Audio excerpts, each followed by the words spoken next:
नवरात्रामध्ये 9 दिवस घरोघरी अखंड उपवास केले जातात. तर दररोज उपवासासाठी कोणता पदार्थ करावा याचा प्रश्न आपल्याला पडतो. तर आज आपण उपवासाचा दिवसभर मऊसूत राहणारा, जाळीदार, झटकीपट तयार होणारा डोसा व ओल्या नारळाची चटणी बनवणार आहोत. रेसिपी तुमच्याबरोबर नेहमीप्रमाणेच भरपूर टिप्ससहित शेअर केलेली आहे. त्यासाठी रेसिपी शेवटपर्यंत जरूर पहा. रेसिपी आवडल्यास चॅनेलला लाईक, शेअर, सबस्क्राईब, कमेंट करा.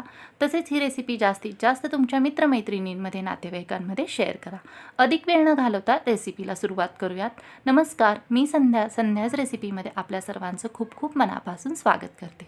सर्वात प्रथम उपवासाचा डोसा बनवण्यासाठी आता आपण इथे वरई भिजत ठेवणार आहोत. त्यासाठी इथे मी घेतली आहे एक छोटी वाटी वरई.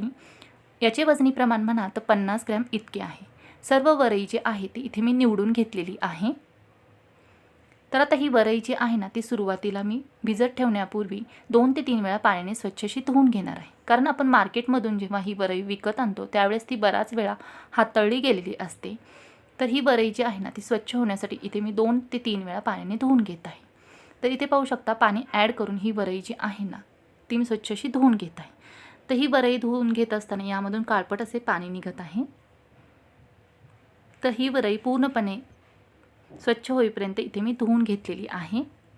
वरई धुवून घेतल्यानंतर यामध्ये सर्व पाणी मी काढून घेतले आहे. तर आता ही वरई मी 1 तास भिजत ठेवणार आहे. त्यासाठी यामध्ये ॲड केले आहे 1 ग्लास पाणी. पाणी ॲड केल्यानंतर यावरती एक झाकण ठेवून आता ही वरई मी 1 तास भिजत ठेवणार आहे. जर तुमच्याकडे जास्त वेळ असेल तर तुम्ही जास्त वेळ ही वरई भिजण्यासाठी ठेवू शकता. वरई भिजत ठेवली आहे तोपर्यंत आपण डोस्याबरोबर खाण्यासाठी लागणारी ओल्या नारळाची व शेंगदाण्याची चटणी तयार करून घेऊयात. त्यासाठी एका मिक्सरच्या पॉटमध्ये ॲड करत आहे अर्धी वाटी ओल्या नारळाचे काप, तसेच 2 हिरव्या मिरच्यांचे तुकडे. तिखटाचे प्रमाण इथे तुम्ही तुमच्या आवडीनुसार घेऊ शकता. तसेच पाव वाटी शेंगदाणे जे की मी उपवासाच्या तेलामध्ये भाजून घेतलेले आहेत. यानंतर यामध्ये ॲड करत आहे 1 छोटा चमचा चवीनुसार साखर. साखर जर आवडत नसेल तर स्किप केली तरीही चालेल. चवीनुसार मीठ. तर आता हे सर्व साहित्य जे आहे ते सुरुवातीला पाणी ॲड न करता मिक्सरमध्ये मी बारीक करून घेणार आहे. कारण पाणी जर सुरुवातीला यामध्ये ॲड केले तर शेंगदाणे व खोबरे पटकन असे बारीक होत नाही. सर्व साहित्य मिक्सरला बारीक करून घेतल्यानंतर आता यामध्ये ॲड केले आहे 1 छोटी वाटी पाणी. पाणी ॲड करून अशा प्रकारे इथे मी मिक्सरमध्ये आपली ओल्या नारळाची व शेंगदाण्याची उपवासाला चालणारी चटणी तयार करून घेतली आहे. तर आता ही चटणी जी आहे याला मी फोडणी देऊन घेणार आहे. फोडणी देण्यापूर्वी ही चटणी मी एका भांड्यामध्ये काढून घेत आहे. सर्व चटणी एका भांड्यामध्ये काढून घेतल्यानंतर आता इथे याला मी फोडणी देणार आहे. फोडणी देण्यासाठी इथे मी उपवासाचे 1 छोटी पळी तेल घेतले आहे. यामध्ये ॲड केले आहे 1 छोटा चमचा उपवासाला चालणारी लाल मिरची पावडर. या तेलामध्ये ही लाल मिरची पावडर ॲड केली आहे व त्यानंतर ही फोडणी जी आहे ती मी या चटणीवरती ॲड करून घेतली आहे.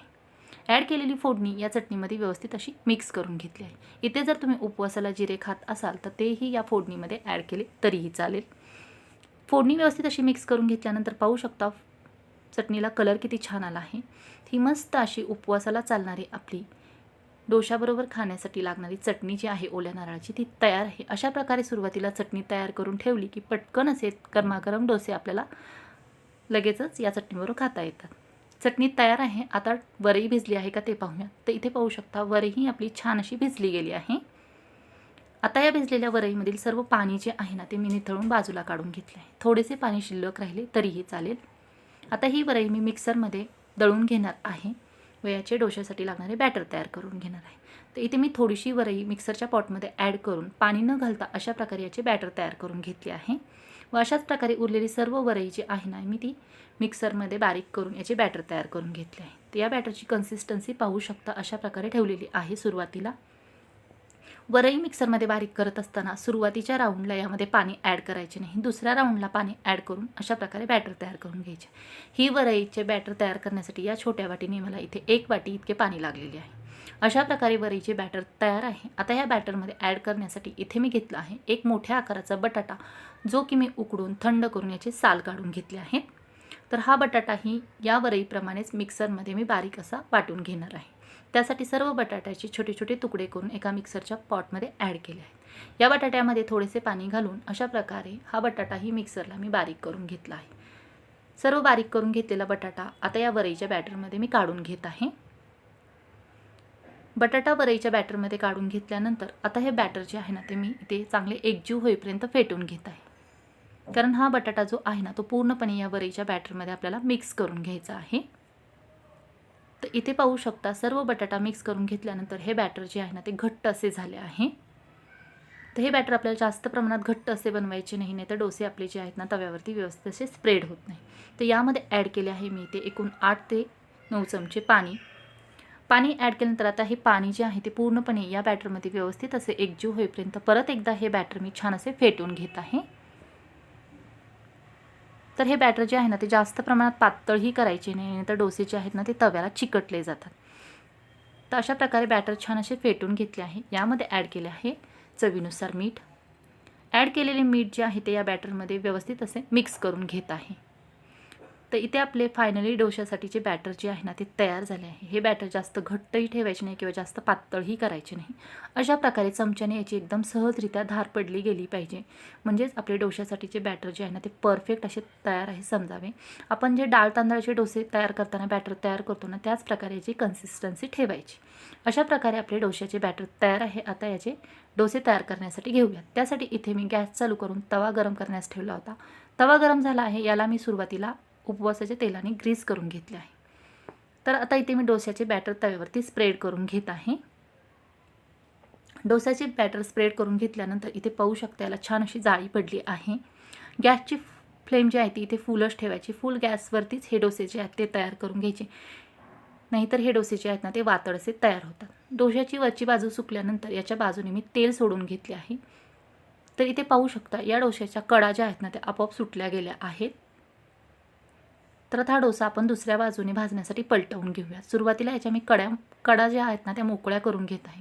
तर पाहू शकता किती सहजरित्या याच्या कडा सुटल्या गेल्या आहेत। अजिबात डोसा जो आहे तो तव्याला चिकटला गेला नाही आहे, एकदम छान असा पलटला गेला आहे। एकदम परफेक्ट आपला इथे डोसा तयार झाला आहे। दुसऱ्या बाजूने याच्या मी तेल सोडून घेतले आहे। तर आता हा डोसा मी दुसऱ्या बाजूने छान असा भाजून घेत आहे। तर हे डोसे जे आहेत ना ते सकाळी केल्यानंतर संध्याकाळपर्यंत छान असे मऊसूत राहतात। तर इथे पाहू शकता दुसऱ्या बाजूने छान असा डोसा भाजला गेला आहे आपला। तर अशा प्रकारे आपला उपवासाचा डोसा खाण्यासाठी तयार झालेला आहे। आता हा लगेचच तव्यावरून बाजूला काढून घेऊयात। अशाच प्रकारे उरलेल्या सर्व बॅटरपासून इथे मी बाकीचे डोसेही तयार करून घेतले आहेत।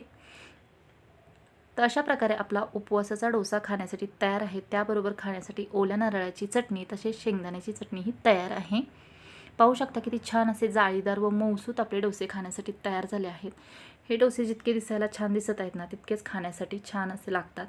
तसेच हा उपवासाचा पोटभरीचा पदार्थ आहे। तर इथे पाहू शकता किती छान असे मऊसूत हे डोसे तयार झालेले आहेत। तर फ्रेंड्स या नवरात्रीमध्ये नक्कीच ही रेसिपी ट्राय करा व कशा प्रकारे झाली होती हे मला कमेंटद्वारे जरूर कळवा।